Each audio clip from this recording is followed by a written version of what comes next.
காலை வணக்கம் நண்பா. காலை வணக்கம் நண்பா. நல்ல காலை, நல்ல உற்சாகம். இன்னைக்கு எப்படி இருக்கு உங்க நாள் ஆரம்பம்? இன்னைக்கு நாள் நல்லா இருக்கு நண்பா. சூப்பர். சரி, கேட்டு ரொம்ப சந்தோஷமா இருக்கு நண்பா.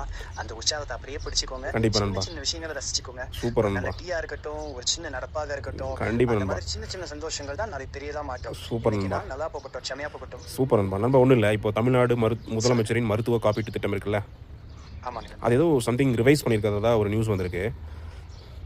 ஸோ அதை பற்றி நீங்கள் ஒரு எக்ஸ்ப்ளனேஷன் கொடுங்க, ஷார்ட்டாக கொடுங்க. அது கொஞ்சம் மக்களுக்கு தெரியும்படியாக இருக்கட்டும். ஒரு நிமிஷம் பார்க்க. ம். சரி நண்பா, இந்த மாதிரி சொல்லுங்க. தமிழ்நாடு முதலமைச்சரின் முழுமையான மருத்துவ காப்பீட்டு திட்டத்தில் முக்கிய மாற்றம் வந்திருக்கிறது. முன்பு ஒரு குடும்பத்திற்கு ஆண்டுக்கு அதிகபட்சம் 5 லட்சம் ரூபாய் வரை காப்பீடு இருந்தது. அதை இப்போது 25 லட்சமாக உயர்த்தப் போகிறோம் என்று சொல்கிறார்கள். இதனால் அதிக செலவாகும் சிகிச்சைக்கும் மக்களுக்கு நிதி பாதுகாப்பு கிடைக்கும். ஆனாலும் எந்த சிகிச்சை, எந்த மருத்துவமனை, யார் தகுதி உள்ளவர் என்று எல்லாவற்றையும் திட்ட விதிமுறைகளின்படிதான் பார்க்கணும். அதனால் சிகிச்சைக்கு முன்னாடி அங்கீகரிக்கப்பட்ட மருத்துவமனை அல்லது அதிகாரப்பூர்வ தகவலை சரிபார்த்துக்க கூடாது. ஓகே நண்பா. அதாவது ஏஜ் வைஸ் சொல்லுங்களா, ஏதாவது ஏஜ் வைஸ் சேஞ்சஸ் இருக்கா எப்படி? இது ஒரு நிமிஷம். இல்ல நண்பா, வயது அடிப்படையில் மாற்றம் எதுவும் சொல்லல. பொதுவான குடும்பங்களுக்கு காப்பீட்டு தொகையை 5 லட்சத்திலிருந்து 25 லட்சமாக உயர்த்தி இருக்காங்க. அதே சமயத்தில் 70 வயது மற்றும் அதற்கு மேற்பட்ட மூத்த குடிமக்களுக்காக தனியாக ஒரு புதிய காப்பீட்டு திட்டமும் அறிவிச்சிருக்காங்க. இதையும் வீடியோ கிளிப்பில் தெளிவா சொல்லலாம். சரி, அந்த 70 வயசுக்கு மேலே என்ன காப்பீட்டு திட்டம் நண்பா? ஒரு நிமிஷம் பார்க்க. ஆமாம் நண்பா, 70 வயது மற்றும் அதற்கு மேற்பட்ட மூத்த குடிமக்களுக்காக ஒரு புதிய மருத்துவ காப்பீட்டு திட்டத்தை அரசு அறிவிச்சிருக்காங்க. இந்த திட்டத்துக்கு வருமான வரம்பு எதுவும் கிடையாது. அதாவது வயது மட்டுமே முக்கியம்.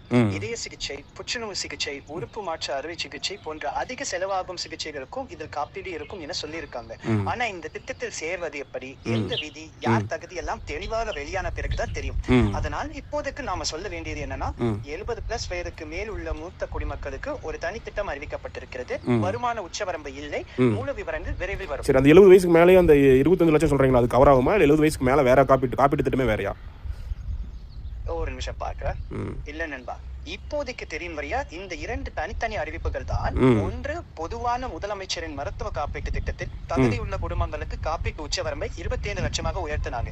இரண்டாவது, 70 வயது மற்றும் அதற்கு மேல் உள்ளவர்களுக்கான தனி எல்டர்லி ஹெல்த் இன்சூரன்ஸ் ஸ்கீம் அறிவிக்கப்பட்டிருக்கிறது. ஆனா இந்த 70+ திட்டத்தில் உச்சவரம்பு எவ்வளவு இருக்கும், அது 25 லட்சம் தானா அல்லது வேறா என்று அரசு இன்னும் தெளிவாக வெளியிடல. அதனால் நாம இப்ப சொல்ல வேண்டியது 2 திட்டங்கள் தனித்தனியா இருக்குது. முழு வழிகாட்டுதல்கள் வந்ததும் தான் நிஜமான படம் தெளிவாக தெரியும். இல்ல ஓகே, இது வந்து மக்கள் வந்து ரெஜிஸ்டர் பண்றதுனா புதுசா பண்ணணுமா, இல்ல ஆல்ரெடி இருக்கிற மருத்துவ காப்பீட்டு திட்டத்திலே ஆட்டோமேட்டிக்கா அப்டேட் ஆயிக்குமா? ஆமா, இதோ பார்க்கிறேன். நல்ல கேள்வி.